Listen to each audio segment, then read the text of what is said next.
Hello and welcome to this episode of The Sit Down. The Sit Down is where we sit with individuals who have a story to share and we can learn lessons from those stories. Today we are very lucky because we are joined by Michael Franzese. Michael Franzese is an ex-capo regime of the Colombo crime family, or captain of the Colombo crime family in New York. He's also an author and a speaker to talk about his story, the lessons learned, and is now a man of faith. Michael, thank you very much for joining us. Well, thanks for having me. So I guess the best place to start, Michael, is, and you have talked about this before, is where it began for you. So where did your story with the mafia start for you? Well, it goes back to, I would say, around 1970. My dad was imprisoned for 50 years. He had a 50-year prison sentence. I was a pre-med student at that time, going to be a doctor. But my family's world just about fell apart when my dad got what was essentially a death sentence. And at the time, Joe Colombo was the boss of our family. My dad was the underboss at that time, and he kind of took me under his wing. I became close with a lot of my dad's friends, and they would say, Mike, why are you going to school? If you don't help your father out, he's going to die in prison. Because until today, I believe my father was framed. It was a bad charge. He was no bank robber. I love my dad very much. And so I was, extremely motivated to try to help him get out of prison. So I went to visit him in Leavenworth Penitentiary. And we talked about it. I said, Dad, I'm not going to school anymore. If I don't help you out, you're going to die in here. And we talked. And at that point in time, he believed the best way for me to help him was to be a part of his life. So he proposed me for membership. It was late 1970 when that happened. Okay. That's how it started for me. At the time, what did you believe you could do by joining the mafia to help your dad? Was it gaining control? Was it gaining influence in politics with judges? Or was it something else?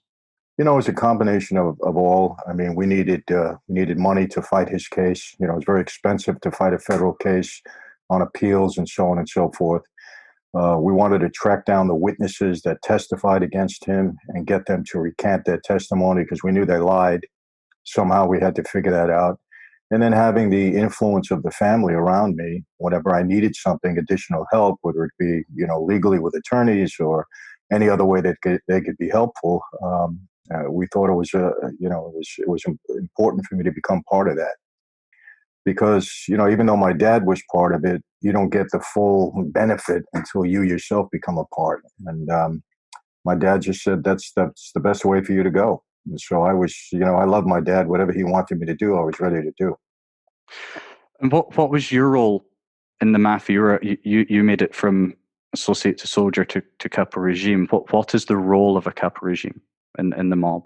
Well, it's an official position. It's a street boss is another term for it. You have a number of soldiers under you. And when I say soldiers, men that have taken the oath, they're actual members, because you have soldiers. When you first come in, take the oath, you're sworn in, you become a soldier. And those of us around us that never took the oath, they were associates. So, you have a crew around you. The boss assigns you with members, soldiers, and, you're responsible for them. And they answer to you. You, in turn, answer to the boss, obviously. But it's an official position, and it's an important one. Okay. And now, in any business in this world, businesses have to gain respect in the market in order to gain consumers and to build trust. Why did the mafia gain so much respect in the world, given some of the things that they did? Well, I think to answer that, you'd have to go to compare them to other criminal groups. And if you look at other criminal groups throughout the world, most of them are built around drugs.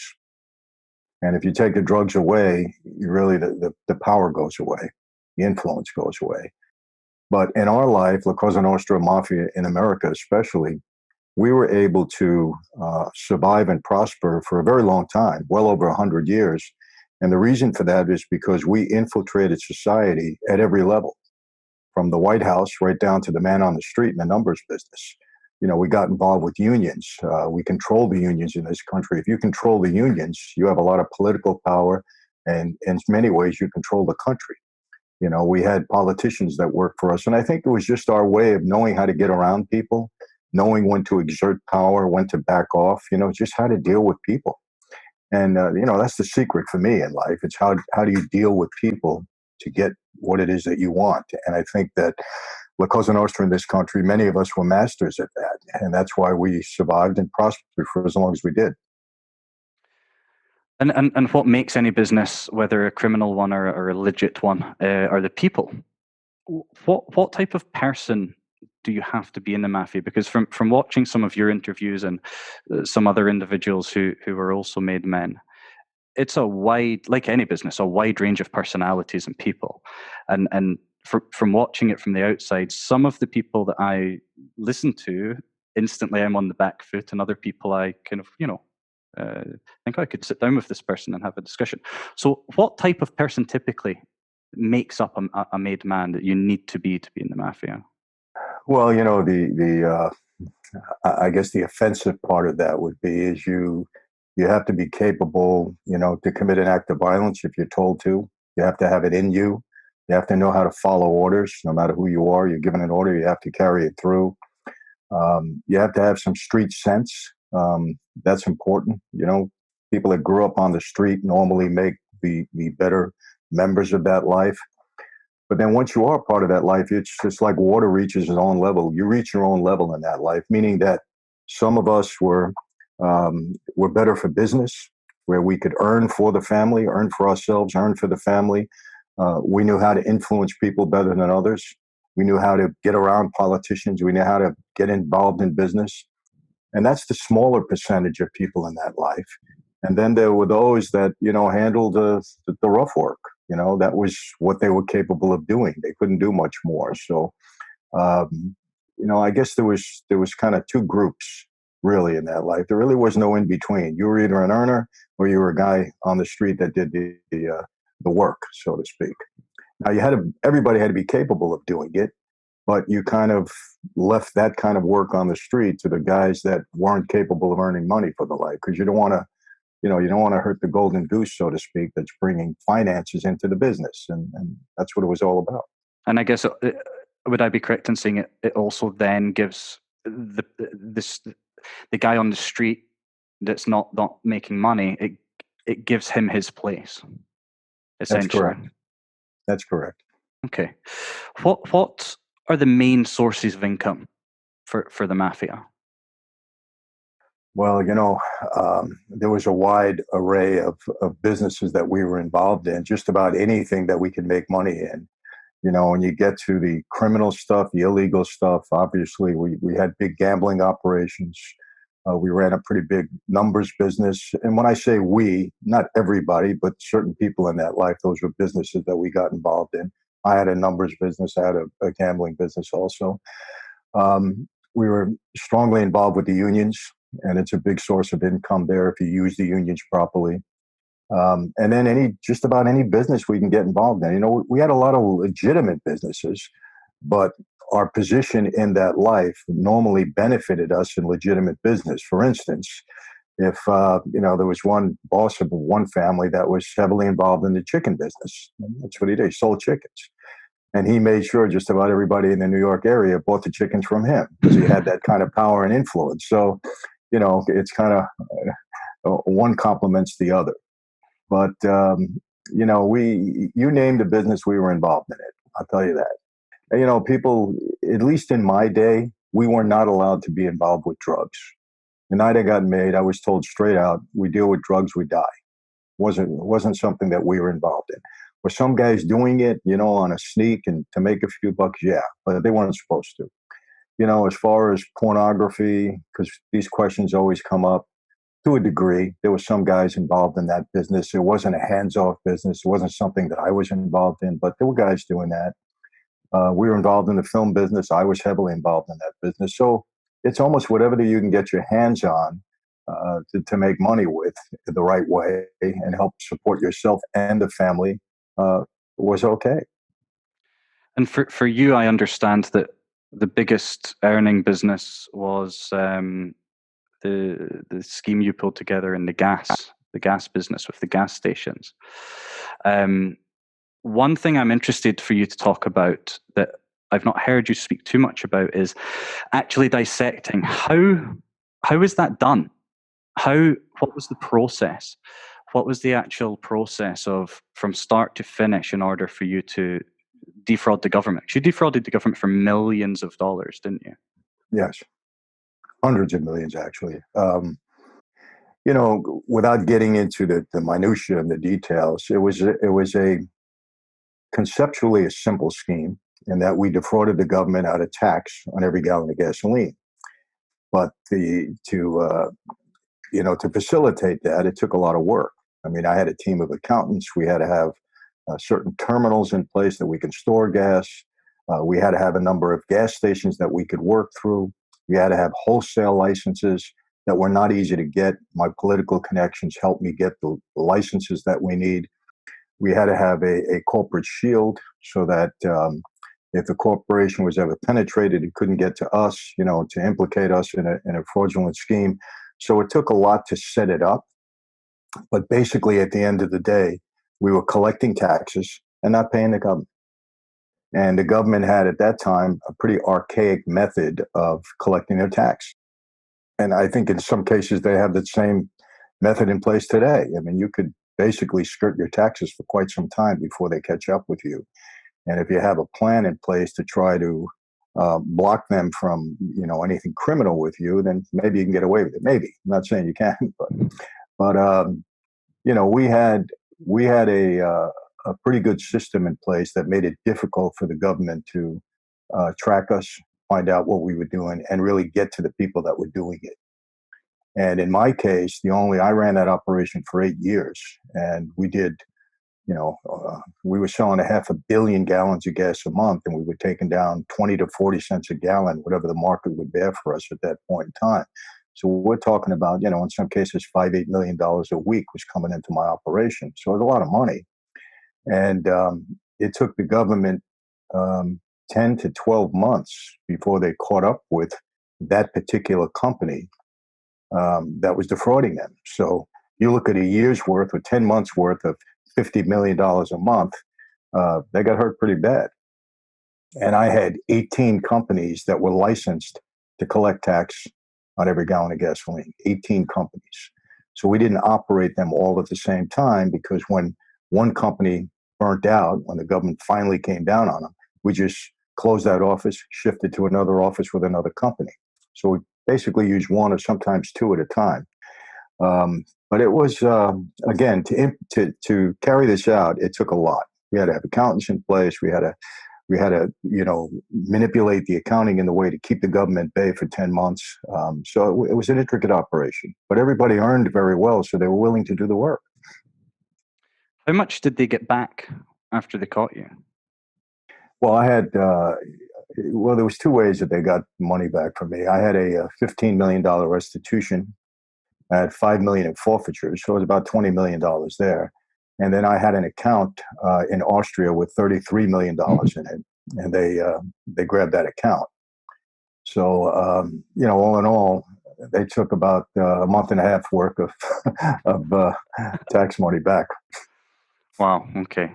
And I guess one of the reasons you're not that keen on going into the very specific, let's build a process map, is as you've said, there's still weaknesses today in the way things are done, and I guess that makes sense as to why you don't want to go into very specific details to build a map for others.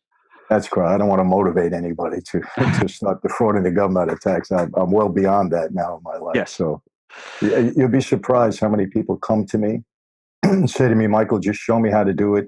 I'll leave you out of it. You don't have to worry about anything. I've had, especially when I was in prison.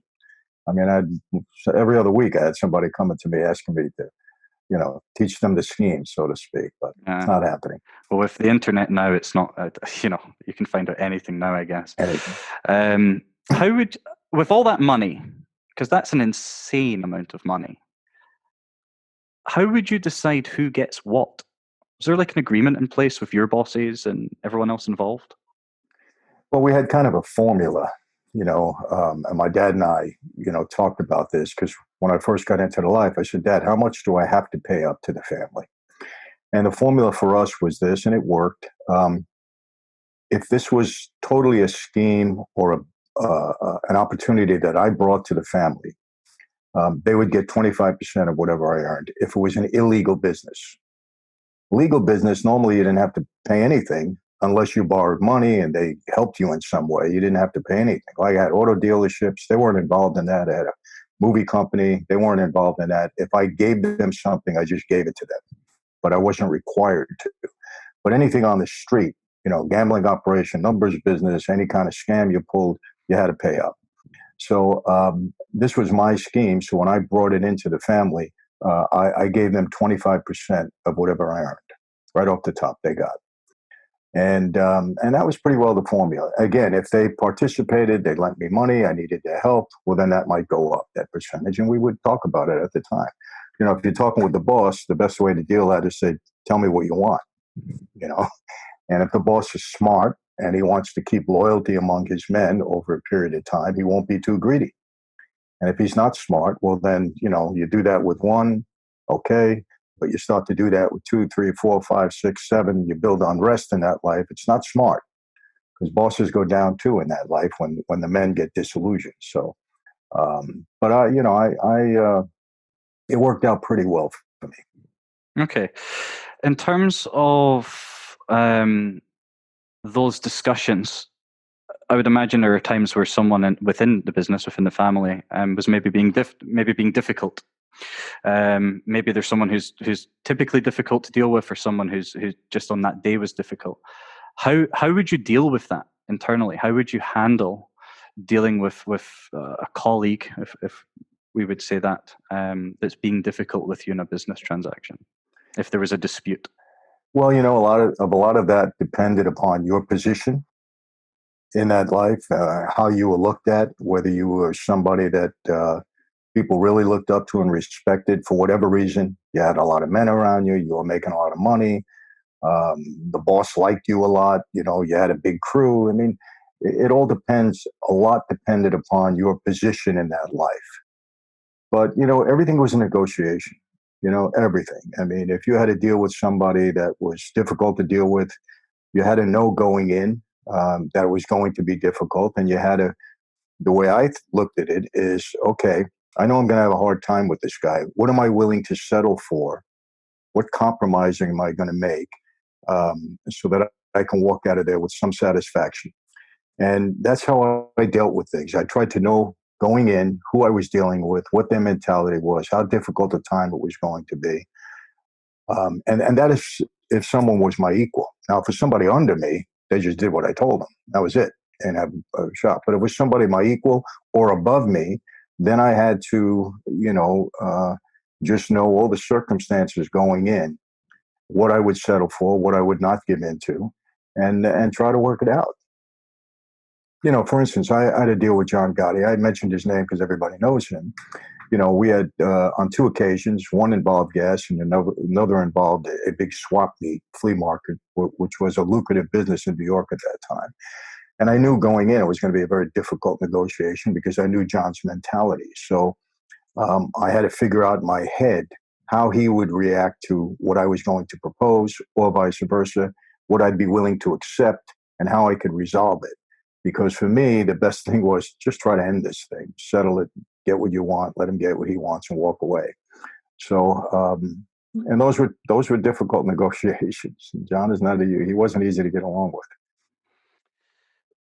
Part of the business, large part of the mob's business, from my understanding, was bribing. Bribing is a very, very important part of certain aspects of the business. How would bribing work? Would you kind of know going in, they're likely to accept, we've already dealt with them, or they're, a little dirty? Or would they not really have a choice in the matter? When you say bribing, bribing. So if you're going to bribe an official. Bribing. I'm sorry. Yeah. Okay.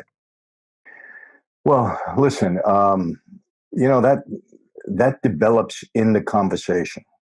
You may start out, talking about something unrelated to the topic that you're there for. Try to get kind of the mentality, feel the person out, and then see if you can go in and make that advance. Sometimes you're just going to say, I'm going to impose my will on this guy, and it's going to be that way because I already know going in what type of personality he has. So I know I can do that. If I know I can't, then like I said, I'm going to, I'm going to feel my way around until I know that, okay, it's time now, or maybe it's not time now. Maybe we have to have another meeting. Maybe I have to warm this person up a little bit more, so, but, those are I'll be honest with you. People have said to me, all along that I'm a brilliant businessman because I made all of this money and I had, illegal and legal operations that were pretty successful. And you're a brilliant businessman. And I said, no, I'm not. I'm really not, because there are a lot of things in business I just don't like to do, but they still need to be done. No. I don't like to do them. So my talent, I believe, was to find the right people to fill that position and then get the most out of them. Get the most out of them in that position. So it's like, do what you do best, delegate the rest, but be a good leader in that regard so that you're motivating them to work hard for you. Yes. I think that was my talent. I always, most of the times, I put the right people in the right place, and I got the most out of them to get what I wanted done. And it's the same thing when you're dealing with people. It's trying to figure them out early on so that you know what you can get, what you can't get out of them. Because I never went into a meeting thinking I would lose. I always had to come out ahead in some way, shape, or form. Even if the person I was dealing with didn't know I came out ahead. But for me, this is what I wanted. I got it. I'm good. Let him think what he wants. So, and I think that's a talent that you just have to. Sometimes it's innate. Sometimes you have to develop it. But it's important. There's an element of a manipulation skill there because it's very similar to the other talent of having someone come up with an idea so that they think it's their own, but it's not. You just help them arrive to that idea themselves. Obviously, bribing typically is done within officials, politics, people in power. There's been so many connections over the years between the mob, the government, the Hollywood. Hoover categorically and persistently denied that the mafia existed when there was shootings going on, when violence was increasing on the street. Why did he just deny the fact that the mafia existed when it was so obvious that they did? I think there was fear at that time. They didn't want to believe that it existed. And I think that was it. I mean, J. Edgar Hoover at the time, I can tell you specifically in his case, there was dirty information on Hoover. And a lot of it was acquired in a club in New York called the Stork Club. And he did some illicit things in the restroom, not realizing that the restroom was bugged. And they had some dirt on him. I know that for a fact. The owner of that club was involved with the mob in a big way. And Hoover would never admit the existence of it because he was afraid that he would be exposed at the time. So, it wasn't until Valachi came out and Robert Kennedy went crazy, went after the mob, and that Hoover finally had to admit its existence because Valachi admitted it and told the whole story. But initially, he didn't want to talk about it. Not at all. Do you know what it was? Exactly what dirt they had on him? Well, at that time, he was homosexual. And they said he was a cross-dresser, but it wasn't true. He was homosexual. He had a boyfriend, and at that time, that was off limits. It's unacceptable then. Yeah, not like today. Today, it's a different story. But back then, it would have destroyed his career.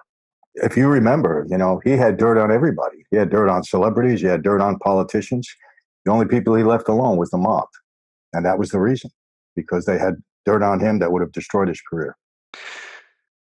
The stories involving other politicians and presidents as well in connection to the mafia. And I think you know what I'm going to ask here, but I have to ask it myself, is the Kennedys, the family themselves were known to be involved in the mob. Dad was a bootlegger, I believe. That's correct. And JFK was a supporter of the mob, right? You kind of had it. Do you believe that the mafia did have involvement in his assassination? Absolutely, I do. And when you say you know something for a fact, when you know something for a fact, it's because it's out there, or you participated in it, and so on and so forth. Obviously, I didn't participate in it, but my father was, prominent figure during that time, and my dad told me a lot, and I've heard from others that were around during that time. And basically, there was a deal in place with Joseph Kennedy, the father, and we were supposed to get special treatment, from the White House if we helped Kennedy get elected. And we did that. We brought him to a very close election, and we helped tip the scale in uh, his behalf and get him elected. And then they reneged on the deal, and basically that was it. And there's no question. Look, Jack Ruby was definitely a connected person. He got to Oswald later on, and I will tell you this: there is confidential paperwork involving the Kennedy killing that's never been released. It's in confidence and never been released. And I don't think it ever will be, because if those papers are accurate, it's going to show that there was a connection to the mob. And the government will never want the world to know that the mob was able to get to a sitting president. And so, there was some talk a while back that Trump was going to allow those papers to become public. And I said, I doubt it. I seriously doubt it, because if the truth comes out, it's going to be a big mark against the government. And eventually, if he was thinking about it, they talked him out of it. But I can tell you, if I had to swear under oath that we were involved in that, I would swear under oath. That's how Okay. factual the information I've received is. Is there also any truth, and I hope there is, because this puts a smile on my face, that there's some reason to believe that JFK's brother kind of went after your father for quite an interesting reason? Was it not involving a very well-known lady? Yeah, well, listen, my dad told me the story, and under the circumstances that he told me the story, I had to believe him. My dad sometimes embellishes things, but it all made sense to me. And basically, my dad, was having an affair with Marilyn Monroe, and Marilyn let Bobby Kennedy know this. And from what we were told, Bobby Kennedy went crazy and ordered Hoover to go after my father, because during that time, my father wasn't the most prominent guy around there. There were a lot of big names, and my father was up and coming at that time. He was a soldier. He wasn't even a captain at the time that all of this started. And it was Bobby Kennedy that went after him out of nowhere, because really, up until that time, they weren't going heavy on the mob. Just started in the early '60s. And so it all made a lot of sense for me. And my dad always hated Bobby Kennedy, always hated him from the time I was a kid. He never told me why, and he always had terrible words to say about Bobby Kennedy. So when did he tell me this? My mom passed away in 2012, and I visited my dad in prison because they wouldn't let him come to her funeral. And I said, Dad, because he was in a down mood. I said, Dad, I never really asked you this, but I got to ask you this now. Why you? Why did they come after you in such a big way? 50-year prison sentence. It was unheard of at that time. You didn't get 50 years. You got 20, you got 15, you got 10. Bank robbery, nobody was killed. There was a couple of bank robbers. And that was only the first of 4 trials that they put him through. I mean, they went after him in every which way. I said, why you? I don't get it. And that's when he told me the story. And he said, I always hated Bobby Kennedy. I'm going to tell you why. He said, I would never tell you this while your mother was alive out of respect for her, but now I can tell you. And I said, you know what, Dad? You've told me some stories that I think you might have embellished a little bit, but this one makes a lot of sense. And I believe you. He said, of course you believe. Why would I tell you anything different? I waited till now. I would never tell you why your mother was alive. So I believe it. Wow. Wow. Do you think as well, I mean, I know that, there's been a lot of talk about President Trump, and obviously he was, a huge figure in New York. Some people say that you couldn't do business back then, especially the business he did, without dealing with the mob. I mean, is there a legit way to deal with the mob? And if he did have to deal with the mob, what would he, or any businessman like him, let's talk openly about any businessman, so we can be more open about it. What dealings would they have with the mob? Is it approval? Is it sign off? If you're a developer in New York City, just about anywhere in the state of New York, we controlled every union, every trade, laborers, electricians, painters, you name it, we controlled it. If you were going to build something, you had to deal with the unions. There was no big job in New York City that's going to go up without union representation. It wasn't going to happen.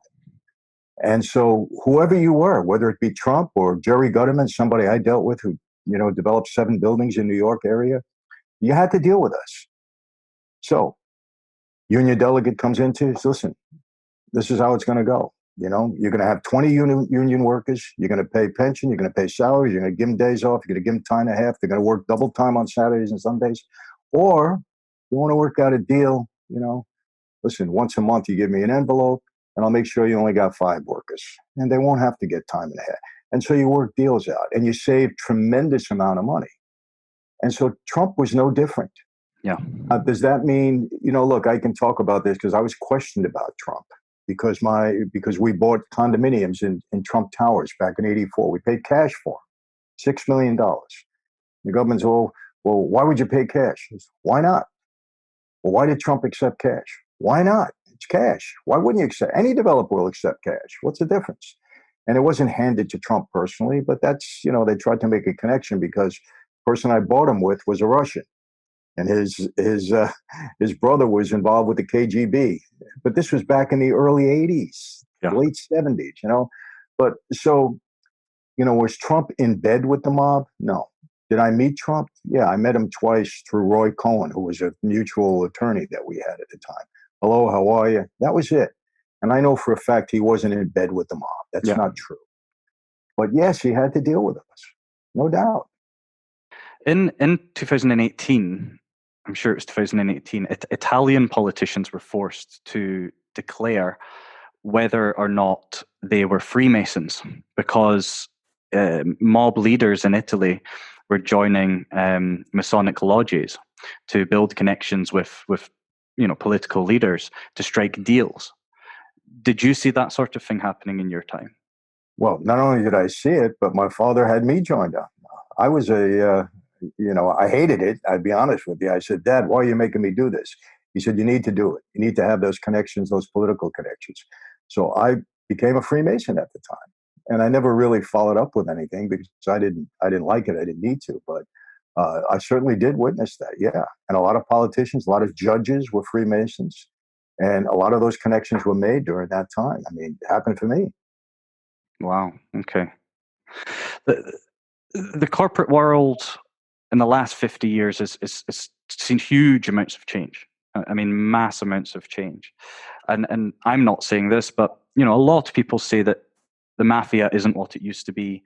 The new mafia, referring to the level of control, not necessarily the crime, but the new mafia is the corporate world because they control everything. Do you see any tactics being used today politically or business-wise in companies that were used by the mob or similar tactics and behaviors? Well, there's no question. I mean, I'm writing a book right now called A Mafia Democracy because I see a very Machiavellian way of both the government operating and some businesses operating. It's all about control. It's all about power and how you achieve it, attain it, and maintain it, I should say. So, in the book, this is not a fantasy. I'm giving some very valid comparisons to show how politically they're operating the same way we did. Mm-hmm. And, I don't want to get into all of it now because I can take the next 3 hours in talking about it. And this is right down the line, Republican, Democrat, Independent, and it's all the same. One party may lean a little bit more Machiavellian than the other, but at the end, it's pretty much the same. And I see the same in business, with the Facebook and a lot of these large corporations. I mean, it's all about control. It's all about control. And that was Machiavellian's ideology. It was all about control and maintaining control and power. So I see that more today than I did at any time in my lifetime. It is. I see many businesses changing their behaviors. they're very reactive to cultural shift, which for me is part of the problem, because you should be proactive in making these changes before it's raised by the people. But in my opinion, it's a good thing, because it's showing that the people have so much power now. Cultural movements, power in numbers. The use of social media is forcing, even the world's largest companies to come out and say things. That to me is a good thing. But when it's used for control and power only and not for good, it's a bad thing. And I see a lot of that too. Do you think that when the mafia were in control, that things were better in some aspects? Kind of referring to Vegas in this aspect, because I've been to Vegas quite a few times with my wife, and every old timer always says, so much better when the mob controlled this. Everybody won. Now no one wins. But do you think in a lot of aspects it was better when the mob controlled things? Vegas, 100%. I mean, Vegas is corporate America today. It's a whole different feeling there. Back in the day, I mean, when I started going to Vegas in the 70s, it was wide open. People didn't suffer. People had a better time, in my view. And the control that we had was actually better for everyone. Now it's controlled, the gaming board, corporate America. It's a whole different atmosphere there. And I'm not saying it's not good, but when you compare it to the way it was 30 or 40 years ago, it's not as good. And if Vegas today, I mean, structurally, if we had the same kind of hotels and everything back then that we had today, Vegas would be Disneyland for adults. Because we let people, I mean, we just let people have a good time, and it was just so much better. Yeah, I heard some stories of some made men, walking down the casino floor and walking past a blackjack table, and they would look at the cards for the people sat there and tell them what to do. Oh, absolutely. Just so they could win a few, win a few dollars. That's not happening now. Moving back towards your story and your involvement in the mafia, do you ever miss the life or anything that came with it? Yeah, I get, a little criticism for this sometimes, because I am a Christian now and I am a person of faith. But, as a person of faith, I have to be honest. And yeah, I do miss that life at times. I miss the camaraderie that I had among the men. I took a very idealistic view of that life when I first got into it, in that, to me, it was exhilarating. I was going to be a part of something that my dad was so intimately involved in. So that brotherhood connection would be that much stronger with my dad on a different level. The guys that I had around me, we were a brotherhood. I got your back, you got mine. When I came into the life, they said, wherever you go in the world, you don't have to worry, because we'll have a brother there to back you up. If you're gone, don't worry about your mother, your sister, your wife, your daughter. We'll protect them. That's a strong feeling. And for most of my time during that life, I had that feeling. It was great. And, there was a certain amount of honor and respect. The life is built on honor and respect, but unfortunately, like anything else, there's corruption involved. And when money and power come into play, those are big corruptors of values.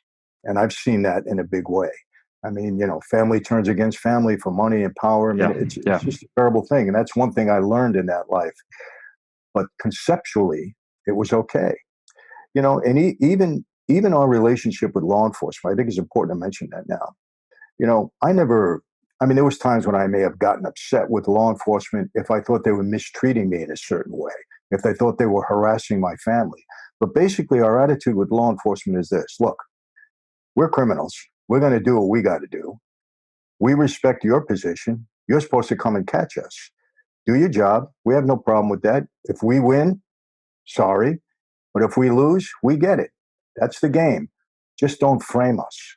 Because if you frame us and you step out of line and you harass innocent people in our family, then we're going to get upset.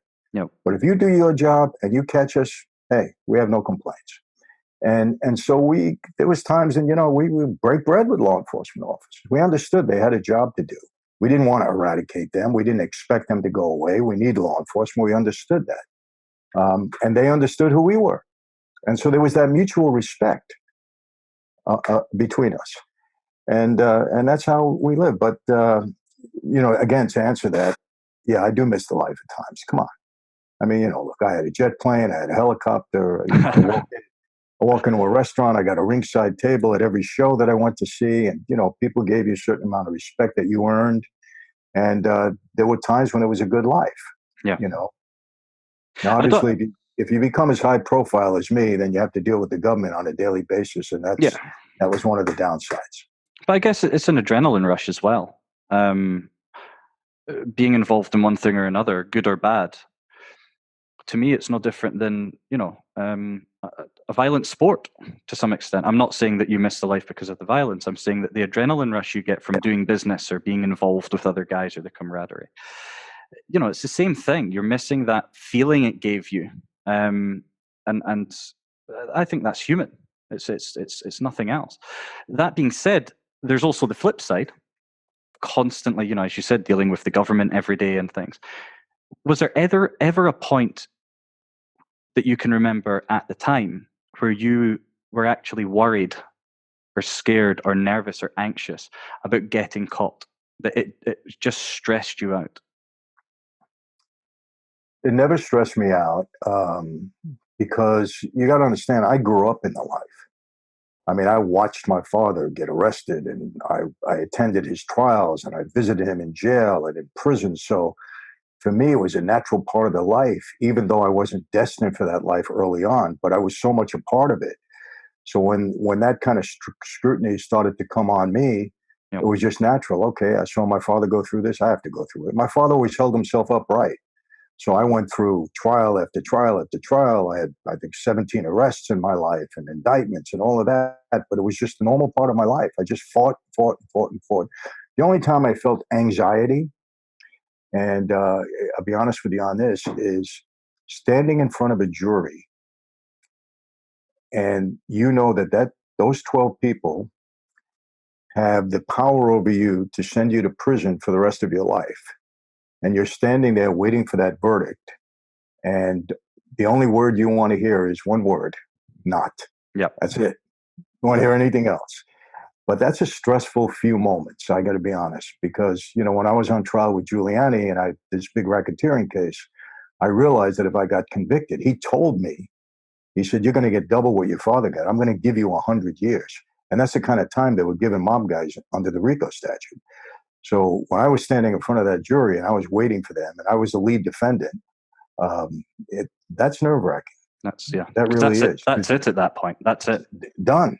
I knew at that moment, if that was a guilty verdict, they were taking me away and my life was changed forever, and my family's also.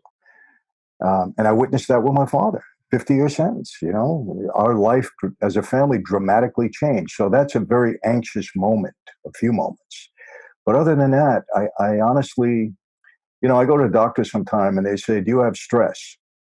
And I said, "Well, I don't know." I said, "I think I've had stress my whole life. I don't know. I don't know what it is to deal with extra stress, other than I didn't want to tell him standing in front of a jury. The guy would probably run out of the office. But I don't know. I mean, I don't know what it is to have. That's just my life." Yeah. So with that hang over your head, and I would imagine, you weren't stressed. Everyone knows the Donnie Brasco story. I know you met him once or twice. It's a very famous and entertaining story, and it's a great movie that was made on his life. Were you ever close to getting caught by undercover operatives or anything? Was there ever a time where you got involved in something that you now know was, something that would have put you in prison?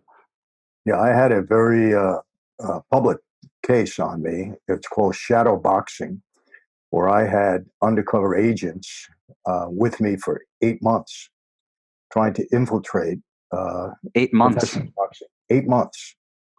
And they had 81 tape recordings on me. I set up a meeting with Don King. Al Sharpton was involved because he was a liaison of mine, a guy I dealt with a lot. And he set up the meeting with Don King. I had them with me for 8 months. And there was big stories written about this. If you look it up, called Shadow Boxing and Sports Illustrated and all that.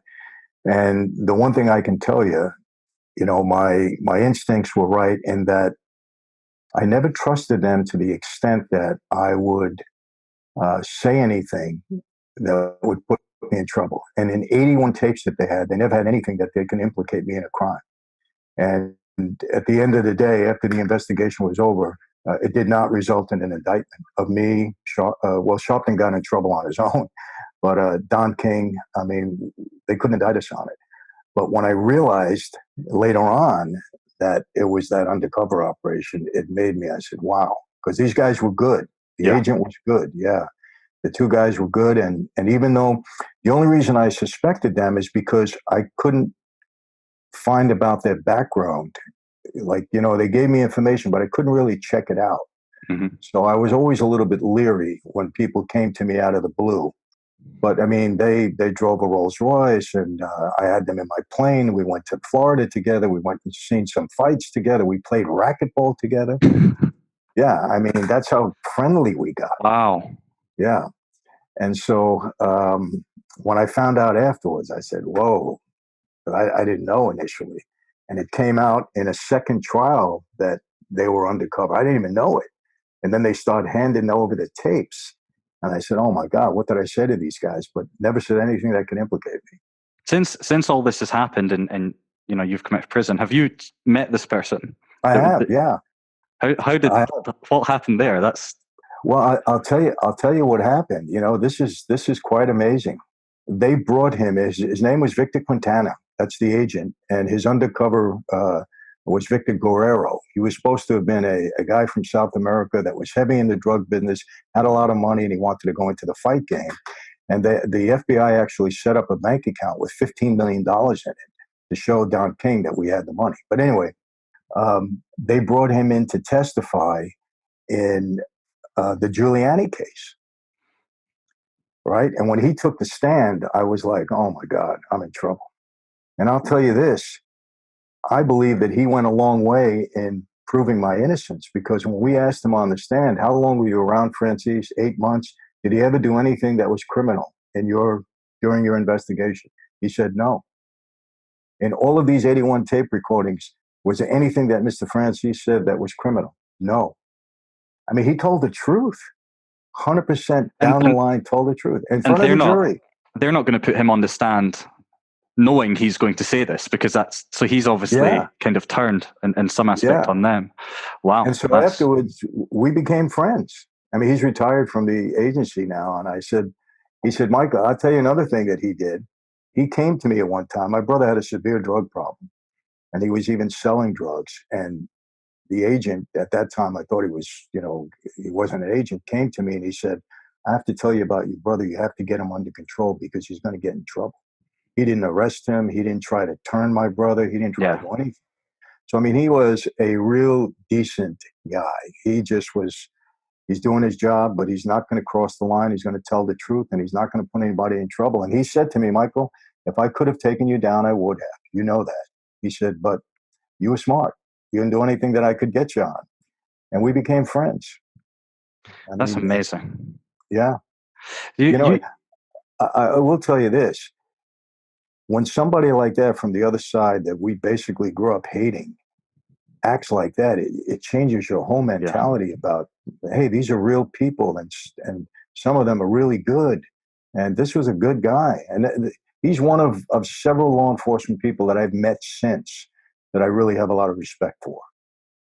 Yeah, I guess there's a difference between them looking at you just as a criminal, opposed to them looking at you as a human. Yeah. That is doing something illegal, but still a human being. You were nicknamed the Prince of the Mafia, and some people put you in the same league as Al Capone because of the money you made. Given the height you reached, what was it that happened, or that made you think, I want to leave this life, I want to walk away? It was a combination of things. Without getting, because it's a long story, but I felt betrayed at one point, and it wasn't that in itself that caused me to walk away. It was that caused me to really look at the life a little bit differently, trust-wise. But it wasn't until 2 years later that I made a decision to walk away. And the reason for that is because I said, this life is in deep trouble. This Racketeering Act, the Bail Reform Act, the Sentencing Reform Act, it's causing guys to turn informants in record numbers. Guys that I never expected to turn were turning because they didn't want to face the amount of time. Yeah.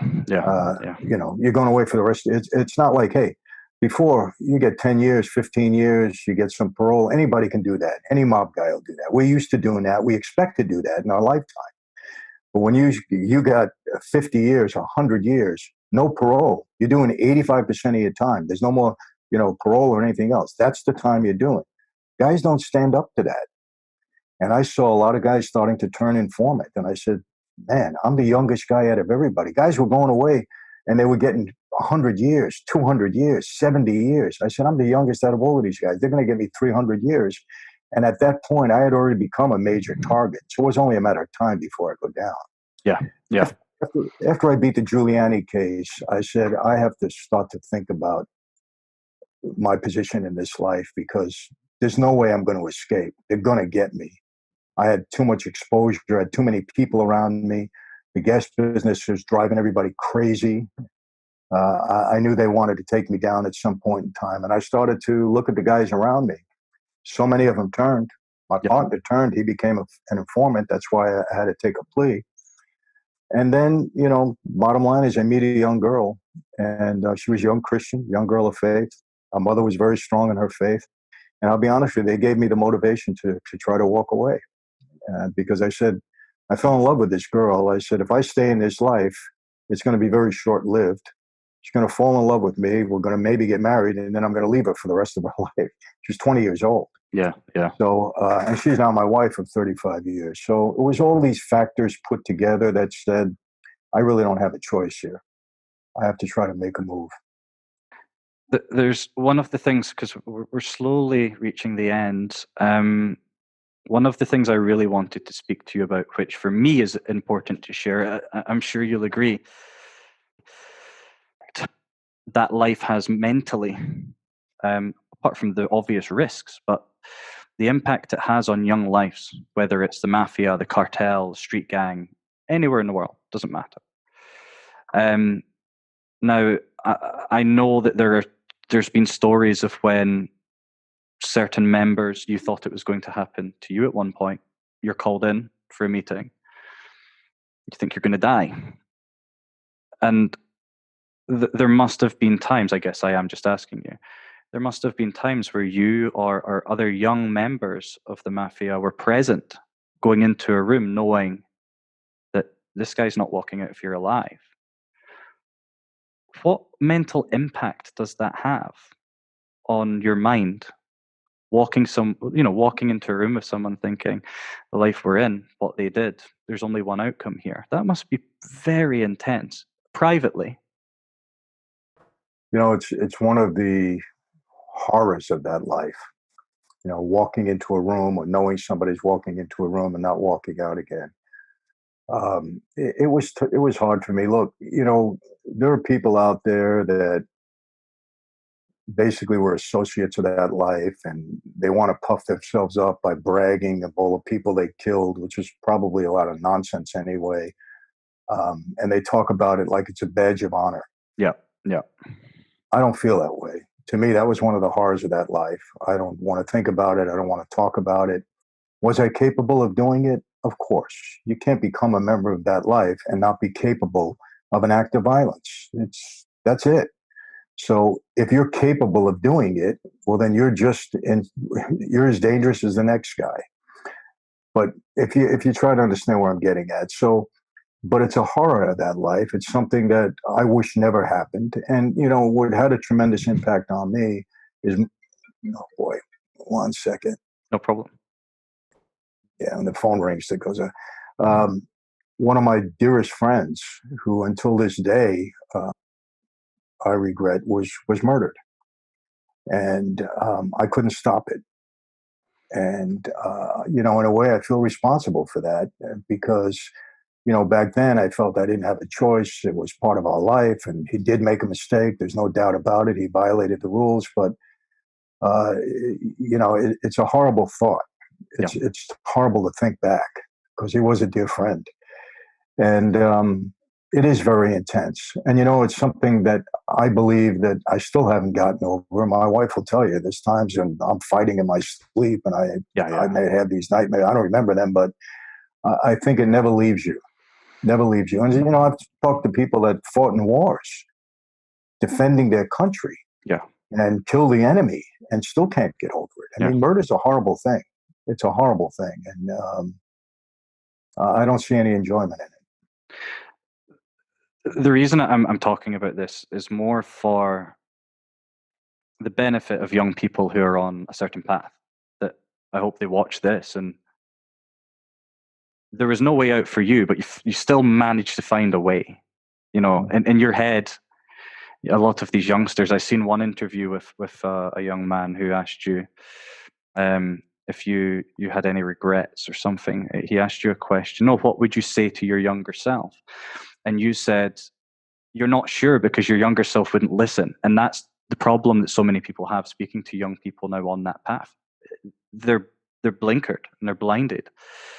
I'm interested, just before we end, there was a list that came out that if there was a list now, a lot of these young people would aim to be on that list, the top 50 most wealthiest and powerful mobsters at the time. It's almost a badge of honor for them to think about being on that list. But I'm wondering if you can talk to me about that and also where the people are that were on that list today. Yeah, well, it came out in 1986. It was the 50 most powerful mob bosses in America. And I was on that list. They listed it according to rank and wealth and power, and they actually featured 6 of us in the article. I was one of the 6 out of the 50. I was the youngest guy on the list. I was number 18, and I was 5 behind John Gotti at that time. John hadn't been made boss yet. And I didn't know the list was coming out. As a matter of fact, I was in prison when it came out, and they locked me down because of that, because the writer of that article, Roy Rowan, I think his name was all over television talking about people on the list, me being one of them. So when you have publicity in prison, they don't like that. They lock you down. So, but the bottom line is, out of that list of 50, 48 right now, some 33 years later, 34 years later, are dead. Most of them died in prison. Number 49, I think, spent 40 years in prison. And now he might have been just released. He might have died also. I haven't tracked him. And I'm number 50, the only one alive. And not only alive, but have a life publicly. Have a life. So, what I tell young people is you're going to be one of the 49. You're not going to be the 50th. The chances of you surviving that are horrible. Yeah. And if you do survive, it's going to be a lot of misery in between that. So, the problem with these young people, you're right. When I speak to them, and I speak to them all the time, a lot of these gangbangers, oh, but man, look at Goodfellas. You guys had the money, you had the power, you had the women, you had it going on. I said, I understand that, but did you watch the entire movie? You didn't see the end of the movie. Who got killed? Who went to jail? How come you don't watch the end of the movie? Because that's the way it ends all the time. Yep. And I really drum it into their heads. And I tell them also, I said, look, do you love your family? Oh, yeah, I love my mom. Okay. That life I have not seen one family of any member of that life that hasn't been devastated. Not one. Now, not my wife and kids, because I'm out. But take my family. My father, 33 years in prison. 40 years in prison. But my mother was alive for 33. So she had 33 years without her husband. My sister dies young of an overdose of drugs. My brother's a drug addict for 30 years. Finally got himself in trouble, became a government informant, and testified against his own father, my dad. Put my father back to jail.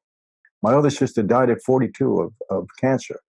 The family was devastated. I don't know how I got out of it, I'll be honest with you, because growing up with my dad going to prison, we were a mess. Yes. And I don't know any family of any member of that life that hasn't gone through similar situations. So any lifestyle that does that to a family is an evil life. And I try to get to these kids on that route. I said, you're not only hurting you, you're hurting everybody that you love, because they're going to go through a lot of pain because of you.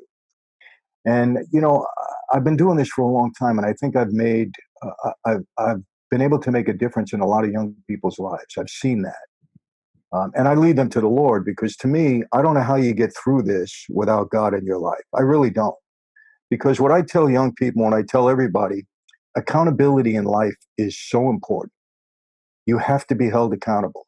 When I was in the mob life, I was held accountable to my boss, to my oath. And as a result, I ended up in jail, and a lot of things happened to me. I was accountable to the wrong life. Now I'm accountable to my God to stay on the right path. I'm accountable to my wife, my children, to do the right thing, to my community. So even when I do have thoughts in mind, because look, you can take the boy out of Brooklyn. You can't always take Brooklyn out of the boy. And Yeah. there's times when I react like I would have reacted in the mob, but I stop. I say, no, I can't do that because it's wrong. I may want to do it, but I stop myself because I'm held accountable to the right people now. And that's key in our lives, to be held accountable the right way. And that's why I tell the young people, you are who you hang out with. Yeah. The people you surround yourself with are hugely important. Even not even from a violent perspective. You sometimes just have to look at situations and say, I just can't be a part of this. That's right. Even sometimes legal situations. Sometimes you just can't for your own person. Absolutely, it's not the right thing. And that saying, you lie with dogs, you're going to get fleas, is so true. Yeah. You can't say, oh, no, I'm better than all of them, I'll keep them on the right track. Well, no, you're judged by the company that you keep, and they will influence you at some point in time. Yeah. It's like, I don't want to say something out of turn, because I don't mean this in a wrong way. Look, I believe we need reform in our law enforcement. There's no question. And I think it starts at the top. There's an ideology, a mentality that starts from the top and goes down. And I think we're lacking that. And I think that has to happen. There has to be reform. But, I tell somebody, guys I had in prison, oh, I hate the police. I really, what are you going to do about it when you get out? You're going to get involved with them again? You have a record. You've been arrested 5 times. You've done 3 stints in prison. Yep. How long do you think it's going to go before it gets really ugly? And cops pick on me. Well, why shouldn't they pick on you? You're a troublemaker. But if you avoid them, if you stay away from them, you're not going to have that trouble. Yeah. If you keep putting your hand in the fire, it's going to get ugly. You're going to get burnt at some point. Stay away from them. I had a guy, I'll never forget, I was talking, and we were in a church, and he was a good Christian. But he gets up at one point in time. This guy was tattooed from head to toe, and he had a nose ring. And he looked at me and he says, Mike, I don't know, every time I'm in the car, he says, the cops stop me. I said, have you looked in the mirror lately? I said, if you drove next to me, I'd be leery of you. And like everybody started laughing. But I said, bro, what do you expect, man? You look like you just came out of the gang, like you're ready to start trouble. I said, it's too late for you. You're not going to be able to remove all those tattoos. But if you put yourself in that position long enough, you're going to come up against the wrong cop, the wrong person, the wrong something. You got to try to stay away from it. Now, I'm not saying that can't happen innocently. Obviously, there are bad people in this world, and you can be. I saw something yesterday. It was horrible. I don't know if you saw it on the news. There's an 80-year-old woman walking down the street with a cane, and some young guy came and just hit her in the head, knocked her over, pushed her down on the ground. Well, we found out that he was arrested over 100 times. I don't know how he was walking the street. Me, I'm lucky I got out of jail at being arrested once. But there are some bad people in the world that are just going to do bad things. But most of the time, you got to try to avoid situations that are going to put you in trouble. Yeah, you're absolutely correct, and I feel really bad because a lot of these young minds, they just haven't lived long enough to see it yet. Because there's been a lack of consequences, and it's the ones that have had a lack of consequence so far that are the highest at risk, I think. But a lot of what you talk about and a lot of your speeches, I know that you go around schools to speak to people. You speak to athletes as well. You've done a lot of work with that to keep them on the right track, because money doesn't mean you're on the right track, I guess. Right. Where can people find you if they want to reach out or look into the work that you're doing? My website, I'm all over social media. I'm on Instagram, Twitter, and Facebook. And my website is my name, michaelfranzese.com. And just to mention, over the years, I've been giving, counsel and guidance to people for the last 24 years, probably even longer than that. Even when I was in the life, I always had a heart for young people. I have 7 kids, 6 grandkids. And so I always had a heart for them. But now I've been asked over the years to be personal coaches to people, life skill coaches, leadership coaches. And I just did it as part of what I did, not as a business. But I've had a group of people that have convinced me to go into that now big time. So I am now a life skills coach. I am a business coach. And you can get that information through my website. I'm not taking everybody on, but there are people that I will take on if I feel they're committed enough and they really want to learn and get something out of it. And you can come on and I have a free program also because I like to do things for free to help people. And then if you go to another level, then we'll get more personally involved. But you can get all that information through my website, and that's michaelfranzese.com. And I'd appreciate if you can, Yeah, we'll put a link in the description so that anyone that's looking for that can find it and go there and reach out to you or find a program that's right for them. Well, look, thank you so much for taking the time to speak to us. Really, really appreciate your time and your insights. And I hope you and the family stay well for the rest of this COVID season. Hopefully, we'll be out soon. Well, thank you. And I would like to say this. I've been pretty selective lately in the interviews that I'm doing because, so many people ask me the same questions all the time. And, I want to thank you because I think you did a really good job. And I was able to talk about some things that and I can only talk about what people ask me. Yeah. Because I'm not running the interview, but I appreciate the questions that you asked and the way you've allowed me to approach this interview because I think I got some information out there that I haven't spoken about before. So I appreciate that. And keep up the good work because that's what people want to hear. They want to hear more than just your life story that I've told so many times already. So thank you for that.